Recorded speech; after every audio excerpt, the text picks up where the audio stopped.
Hello and welcome to iScience. I'm Graihagh Jackson, and for this podcast I've been ambling around London, more specifically St Bart's Pathology Museum, for an event dubbed Eat Your Heart Out.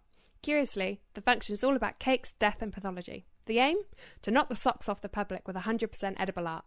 As I was about to find out, these cakes were not something you'd bring to your granny's for tea, but graphic, gruesome and impressively realistic. I'm here with Carla, co-curator of the museum in which we're standing.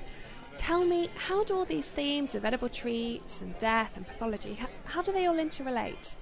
Probably seems like there isn't really much of a link between death and cakes, but that there is actually a link. In the Paleolithic times, we used to cannibalise our dead, and that was how we used to dispose of them as opposed to burying. And then over the years, that gradually became the custom of a corpse cake. So there is a link with death and cakes, and there's a link with pathology in cakes because we have different pathological conditions called icing sugar spleen and nutmeg liver and maple syrup urine disease. So when you actually know a little bit about pathology, the link is evidently there. You also have a cocktail inspired by the stomach contents of a suicide victim. Have you had to turn away any ideas for any reason? Not really, because every single idea that we've had here has a justification behind it. The stomach contents cocktail is inspired by one of our own collection. That particular specimen was a barbiturate suicide. Providing there's a link with the cakes and something anatomical or something in the collection, there's really no reason to turn anything away because it's all just human bodies and it's just life. James, you're the famous cocktail maker who made the stomach contents concoction, but can I see one with bacon? So that was our Charred Remains. When we'd done a Bloody Mary a few months ago for an event, someone happened to mention how it was like a spag bowl, and that's where the crispy bacon worked perfectly with what we were doing here. But it's strange how many people are disgusted by it. I didn't quite expect that many people to be put off by some bacon. And what's been the most popular whilst you've been here? Most popular, definitely the urine sample, which I wouldn't have expected. I think there's something about the other drinks that we've got, so the stool sample's got chunks in it, and kind of people are happy to eat the gruesome cakes and they're happy to kind of drink the urine, but if it's something that moves when they shake it and isn't a normal consistency, I don't know what it is about people's stomachs, they just can't handle it and go for something safer. So. I'm here with Tasha Mart from Animal Vegetable Manure. Hello Tasha. Hello. Can you tell us what you've got in store for us today? I've got a number of edible curios for Eat Your Heart Out. I've got popping candy placebos because every medical study needs a placebo to make sure it works. And I've got edible anatomy posters, which are all from 19th century textbooks. And I've got blood samples. And I noticed the blood samples, they've got something in them. It's kind of blood and veins that make it a bit more gory. Thank you very much, Tasha. There must be a dozen stalls here, stacked with all sorts of edible curiosities, from cupcake heart valves to a white chocolate vertebrae, and to this incredibly crafted set of lungs. As a non-pathologist, I might have been mistaken into thinking this was real.